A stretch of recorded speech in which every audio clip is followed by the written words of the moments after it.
Hey everybody, welcome back to the channel. It's been a few weeks since I posted a video about my GFX 100S, so I thought I would do that today.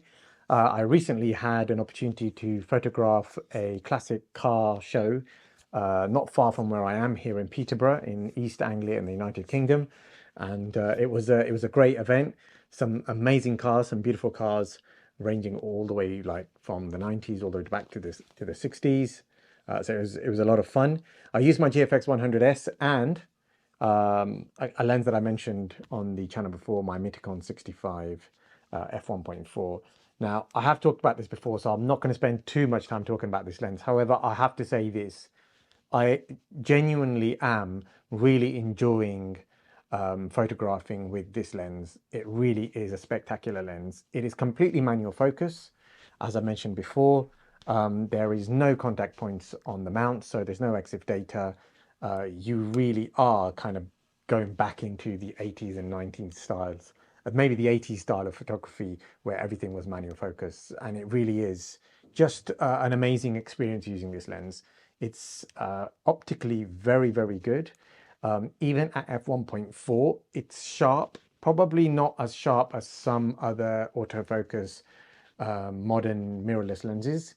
But even then, considering the price point, I'm really, really happy with this lens. It is heavy. It is completely built on metal. The optics are really good. It's a straightforward lens. It's around £500 here in the United Kingdom. And if you are thinking about buying one, then I highly recommend it because it really is quite spectacular. It will slow you down, right? So you will be kind of trying to find and learn ways of focusing with this. The way that I do it, and I mentioned this in the past as well, I shoot everything in acros. I shoot raw, but I shoot everything in acros, and that allows me to see the red high peaking on the screen really easily because obviously it's the only color that you can see on the screen. So you just kind of focus on that. And if you punch in using the back wheel, you press it in, it zooms right into wherever the little square is on your screen. So if your square is on the top right hand side of your screen, because that's where you want to focus, it will zoom into that point, and then you can just micro adjust the focus ring to make sure that whatever it is that you want to be in focus is peaking red. It really is quite straightforward. There's not like a massive science behind it. Punching in is really, really important. If you're not punching in and you're kind of looking at the screen and you're looking at the entire frame and then looking at the part that you want in focus, and if it's red, when you punch in, you will realize actually that you do need to adjust it a little bit more to get things in focus. And it is something that you just learn to do as you use this lens. It's the kind of lens that you buy and you use not for like 3 months or 4 months, but you use for a year. I've only had it for 3 months. I'm not planning on selling this lens at all because I really want to kind of just master using this lens and learning to focus manually with it. But anyway, it was a beautiful day. The sun was out. It was a very hot day here in the UK. And the downside of that, of course, is that the GFX system only has a maximum shutter speed of what, 1/4000th of a second. So the challenge is that if you're shooting at f1.4, 1/4000th isn't enough.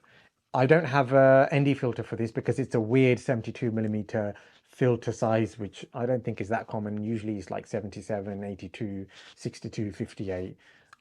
So I have to buy one. But I suppose what I did is I just went from 1.4 to like 1.6 or 1.8 in worst case scenario. But do remember that the GFX 100S has that 100 megapixel sensor, and the dynamic range on that sensor is fantastic. So even if you are a little bit overexposed, it's not the end of the world. You can pull back some of those highlights and of course raise up your shadows. The ISO goes down to 50 on my GFX 100S, which is fantastic because that means that you're lowering the sensitivity of your sensor, so that you can, control the amount of light coming in easier. So it's a lens that I highly recommend. It's a lens that I highly recommend you pair with the 100S or the 50S2 or any GFX medium format camera. You will not be disappointed with it. Anyway, I'm not going to spend too much time talking about the lens. I want to show you the images that I got on the day. I was really, really happy with them. I hope that you like them as well. If you do like them, then I would like to hear from you in the comment section. So please take the time to write me a little comment to say whether you like them. Share with me what lens you use if you do classic car photography. and anything that you think I could have done to improve my images. I look forward to receiving all of your comments, but I'm not going to talk for any longer. I'm going to show you the images, and I look forward to probably seeing you next week when I upload my next video. Cheers.